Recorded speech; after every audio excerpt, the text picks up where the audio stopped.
తో మారిపోయే ఆధార్ రూల్స్ అన్నీ కూడా కొత్తవే. దేశంలో ఆధార్ కార్డ్ ఎంత ముఖ్యమైన డాక్యుమెంట్ అందరికీ తెలిసిందే. రోజువారీ ఆర్థిక కార్యకలాపాలు అక్కడ అన్నీ కూడా ప్రభుత్వ సంక్షేమ పథకాల వరకు కూడా అన్నీ ఈ ఆధార్ కార్డ్ ఆధారంగానే జరుగుతూ ఉన్నాయి. అయితే వీటికి సంబంధించి డిసెంబర్ 31 అర్ధరాత్రి తర్వాత అంటే కొత్త ఏడాది 2020లో నూతన నిబంధనలైతే రాబోతూ ఉన్నాయన్నమాట. ఆధార్ కార్డు కొత్త డిజైన్. ప్రస్తుతం పెరిగిన డిజిటల్ మోసాలు, డేటా దుర్వినియోగం సంఘటనను దృష్టిలో ఉంచుకొని యుఐడిఐ ఇప్పటికే 2025 డిసెంబర్ 1 నుంచి కొత్త ఆధార్ డిజైన్ రూపొందించింది. ఈ కొత్త కార్డులో మీ ఫోటో, సురక్షిత క్యూఆర్ కోడ్ మాత్రమే ఉంటుంది.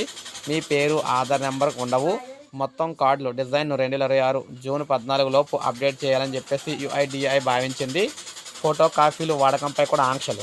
కొత్త యుఐడిఐ నిబంధనల ప్రకారం గుర్తింపు కోసం ఇక ఆధార్ కార్డు భౌతిక కాపీలను జిరాక్స్లు ఇవ్వాల్సిన పని లేదు. గుర్తింపు ధృవీకరణ కోసం QR code scanning, offline Aadhaar, XML masked ఆధార్కు ఎక్కువ ప్రాధాన్యత ఇస్తారు. డిజిటల్ ధృవీకరణకు ప్రాథమిక ఎంపిక చేస్తున్నారన్నమాట. అంటే ఫేస్ అథెంటికేషన్ చట్టపరమైన గుర్తింపుగా చేయనున్నారు.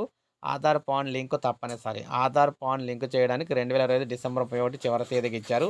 ఈ తేదీ నాటికి పాన్ను ఆధార్తో లింక్ చేయకపోతే అది 2026 జనవరి నుంచి యాక్టివేట్లో అయితే ఉండదన్నమాట, ఆగిపోతుంది. దీంతో ఆదాయ పన్ను రిటర్న్లు దాఖలు, రిఫండ్, ఇతర ఆర్థిక లావాదేవీలు అయితే కష్టమవుతాయి.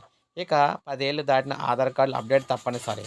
మీడియా నివేదికల ప్రకారం 10 ఏళ్లు దాటిన ఆధార్ కార్డులు అంటే 10 ఏళ్ల కిందట ఆధార్ తీసుకుని వాటిని ఇప్పటివరకు ఎలాంటి అప్డేట్ చేయకపోతే ఇప్పుడు చేయడం తప్పనిసరి. పేరు, పుట్టిన తేదీ, చిరునామా వంటి సమాచారాన్ని అప్డేట్ చేయడం వల్ల మీ ఆధార్ యాక్టివ్గా ఉండటమే కాకుండా ధృవీకరణ సమయంలో ఎలాంటి ఇబ్బందులు కూడా ఉండవని చెప్తున్నారు. అందువల్ల మనకి డిసెంబర్ 31 అర్ధరాత్రి నుంచి మొత్తం ఇవన్నీ కూడా 6 మార్పులు అయితే రాబోతున్నాయన్నమాట ఆధార్లో భాగంగానే. సో ఇది అప్డేట్. ఒక లైక్ చేయండి, సబ్స్క్రైబ్ చేసుకోండి. మన ఛానల్ సబ్స్క్రైబ్